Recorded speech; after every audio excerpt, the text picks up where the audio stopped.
maluto kita kang chicken feet, parinding nga chicken feet. Pressure cook natin ang ating legs, then na chicken feet. Lagyan natin ito ng luya, yung bawang, we have star anise, we have laurel, at we have yung whole peppercorn. Then pressure cook this for 2 hours. Almost done na to for 2 hours ang atin nga chicken feet. Pagkatapos muraha ang atin nga chicken feet for 2 hours, ikot natin dyan antes prituhon kang ginatawag nga flour and cornstarch kag may seasoning siyempre.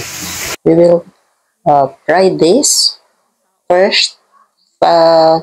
Pag-fry stay anay for a while, then we have to fry it again.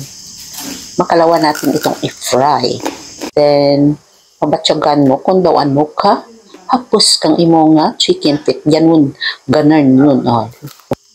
Diba? Crispy na crispy.